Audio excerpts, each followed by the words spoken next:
Shalom. Di kondisi sekarang ini yang ekonomi yang serba susah, siapa sih yang nggak mau kaya? Pasti semua pengen kaya. Karena apa? Pengen banyak orang tuh malah kepingin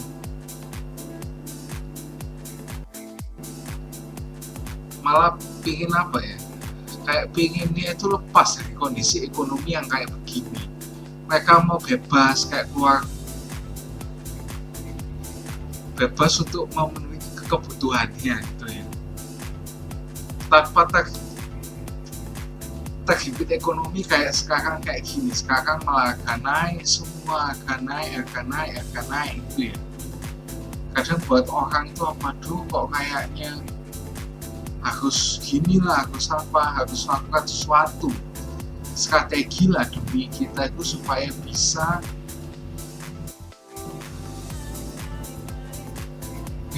mencukupi kebutuhan kita, atau bahkan kita itu sampai kita kaya gitu ya.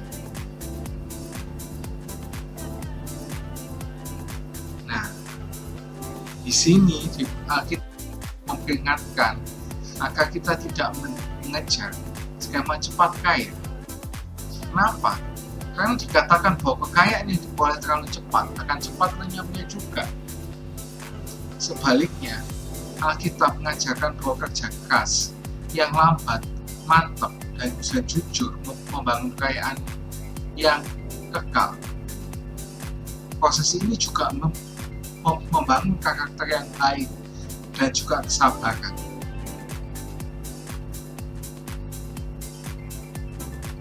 Nah, ini apa sih yang Alkitab katakan tentang kekayaan yang mendadak dan uang yang jujur?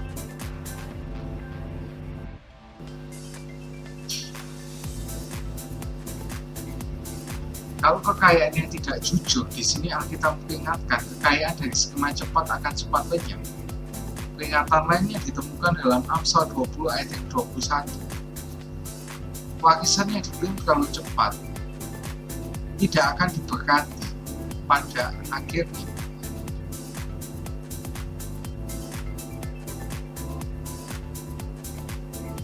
Kalau jalan orang lambat,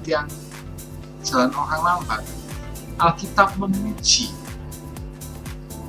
orang yang menabung dan keras. Seperti dikatakan di Amsal 13 ayat 11, kekayaan yang tergesa-gesa akan berkurang, tapi siapa yang mengumpulkan sedikit demi sedikit akan menambahnya.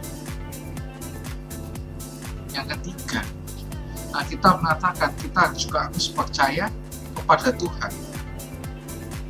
Alih-alih stres karena kekayaan yang instan, Alkitab mengatakan untuk percaya kepada Tuhan. Ulangan 8 ayat 18 mengatakan bahwa Tuhanlah yang menghasilkan kekayaan. Tapi ini tidak mutlak ya. Nggak semua orang kasih kaya. Tapi kalau kaya yang benar itu pasti dari Tuhan, bukan dari yang lain. Nah, bayangin kalau kita membangun rumah dari balok-balok, jika kita membangunnya dengan cepat, mungkin akan roboh. Tapi jika kita menempatkan setiap balok itu dengan hati-hati, maka bangunan itu akan kokoh dalam waktu yang lama. Nah, sekarang mungkin adalah salah satu cara yang digunakan kaya dengan cepat adalah dengan pesugihan atau okkultisme. Ya. Alkitab itu dengan tegas mengutuk kita memperoleh kekayaan melalui pesugihan itu okkultisme, perjanjian gelap atau sihir. Nah, ini semuanya itu Tuhan memandangnya sebagai kekejian, bentuk penyembahan berhala dan jebakan spiritual. Nah, dari perspektif Alkitab, mengejar kekayaan cepat melalui cara supranatural itu menukar perlindungan ilahi dengan perbudakan setan. Nah, apa sih yang Alkitab katakan tentang hal ini?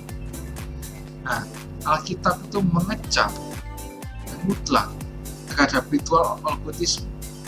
Nah, Alkitab secara eksplisit melarang keterlibatan apapun dengan okkultisme, sihir, perantara roh, atau medium roh yang biasa dipakai di konten-konten horor itu ya.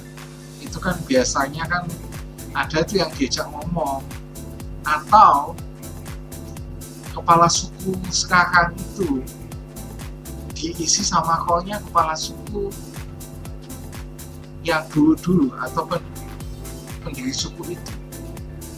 Atau juga ada perjanjian spiritual gelap yang merupakan komponen inti dari pesugihan. Ulangan 18 ayat 10 sampai 12 menyatakan bahwa siapapun yang melakukan sihir, ilmu hitam, menafsirkan petani, atau berkonsultasi dengan perantara roh adalah kejiat Tuhan. Cuma roh yang bisa diajak konsultasi yang tidak dosa itu cuma Roh Kudus, ya. Tidak boleh lain-lain itu, ya. Roh orang mati, bapak-bapak gereja, orang-orang yang menyebarkan agama kita itu juga tidak boleh, ya.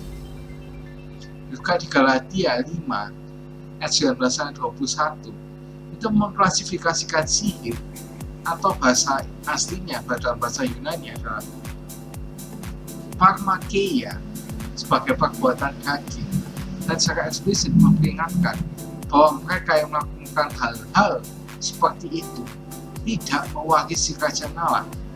Yang kedua, perkataan Alkitab tentang hal ini yaitu bahaya pola pikir cepat kaya. Pesugihan bergantung pada keserakahan dan keinginan akan kekayaan instan tanpa usaha. Alkitab secara berulang kali memperingatkan bahwa jalan pintas menuju kekayaan yang mengarah pada kehancuran spiritual dan fisik. Nah, ini ada bukti-buktinya di ayat-ayat ini. Di sini ada 3 ayat. Yang pertama, 1 Timotius 6 ayat 9-10 memperingatkan orang-orang yang menjadi kaya akan jatuh dalam cobaan, ke dalam jerat yang menjerumuskan orang ke dalam kehancuran dan kebinasaan. Ayat ini mencatat bahwa cinta uang adalah akar dari segala kejahatan. Amsal 28 ayat 20, orang yang setia akan berlimpah berkat, tapi siapapun yang tergesa-gesa ingin menjadi kaya tidak akan luput dari hukuman. Amsal 13 ayat yang 11, kekayaan yang diperoleh dengan tergesa-gesa akan berkurang, tapi siapa yang mengumpulkan sedikit demi sedikit akan menambahnya. Nah, ini yang terakhir, ini yang penting ini ya, perbudakan spiritual versus penyediaan ilahi. Ritual pesugihan menuntut pengorbanan transaksional, seringkali melibatkan kesehatan, umur, atau anggota keluarga. Sebaliknya, Alkitab malah mengajarkan bahwa berkat sejati adalah karunia dari Tuhan yang tidak memerlukan transaksi gelap, dan bahwa manusia tidak dapat melayani dua tuan. Nah, ini ada 3 ayat lagi untuk menjelaskan itu. Di Mazmur 6 ayat 24, tidak seorang pun dapat melayani dua tuan. Kamu tidak melayani Allah dan Mammon. Amsal 10 ayat 22, berkat Tuhan lain menjadikan kaya, dan kesusahan dan susah payah tidak akan menimpanya. Kalau di versi yang lain, bukan susah payah menimpanya, tapi tidak ada kesedihan yang menyertainya. Markus 8 ayat 36, sebab apa gunanya bagi seorang jika memperoleh seluruh dunia tapi kehilangan jiwanya. Nah, ringkasannya, kesimpulannya, kekayaan Alkitabiah itu dibangun di atas kerja yang jujur dan ketekunan, diterima sebagai berkat dari Tuhan. Yang ketiga, membawa kedamaian. Nah, kalau yang dari dari pesugihan itu dibangun di atas kesetaraan lintas, diperas melalui perjanjian setan, dan yang terakhir bukan kesegian dan kematian rohani. Jadi kalau kita mau kaya ya jalurnya legal aja, kita harus kerja dengan baik. Ya kalau kita di pekerjaan utama kurang penghasilannya, ya kita cari penghasilan tambahan di luar gitu ya. Kan sekarang banyak hal-hal yang bisa membuat kita itu nambah penghasilan kita, tapi tetap kita harus mengandalkan Tuhan ya. See you and God bless you.